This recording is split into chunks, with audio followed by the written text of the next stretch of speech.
ভুক্তভোগী শালা ফালতু একটা লোক, ও আইসা দোকানে দোকানে হামলা করে। কেন দোকানে হামলা কেন করে? ও বৈষম্যটা কোথায়? আসেন আমাদের সাথে বসেন।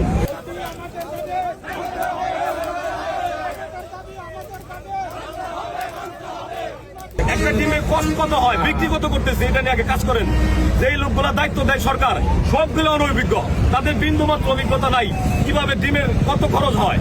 এত ঝুঁকিপূর্ণ একটা ব্যবসা। আমাদের শীতের সমস্যা, জ্বরেও আমাদের সমস্যা। আমার রেট নাই, আমার মেডিসিনের দাম ডাবল, ভ্যাকসিনের দাম ডাবল। আমরা যাবো কোথায়? আমাদেরটা দেখার কেউ নাই, অথচ আমাদের রেট বাড়লে বিভিন্ন সাংবাদিক রিপোর্ট করে, সরকারের বামন আদালত দিয়া নানান সমস্যা করে। আসলে আমাদের যে এখন সমস্যাটা দেখার কেউ নাই কেন? আমার প্রশ্ন হলো, দাম বাড়লে যদি আপনি এখানে ইন্টিফায়ার করতে পারেন, নাক গলাইতে পারেন, দাম যে কমে গেল, আপনি কোথায়? আপনার নাক কেমন বোঝা হয়ে গেছে?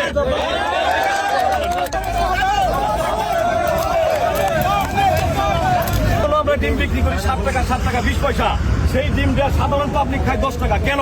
এই বৈষম্যটা কোথায়? পাওয়ার কথা রেটটা খামারি সে পাইতেছে না, পাইতেছে মধ্যভোগী, যারে দালাল বলা যায়, সে পাইতেছে, আমি পাইতেছি না। কেন? এই ঝামেলাটা কোথায়? এইটা এখানে হাত দেন।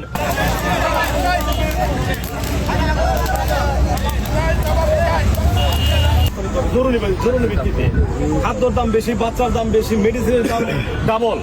একমাত্র ডিম আর ব্রয়লার মুরগিতে যত সমস্যা, যেটা কিনা উৎপাদন খরচটাও আমাদের এখন উঠতেছে না। আমরা কতদিন ঠিক বই পাবি? আজকে 16 মাস ব্যাংকের দেন আছে, আমাদের কোম্পানির ঋণ নেওয়া আছে আমাদের এখন।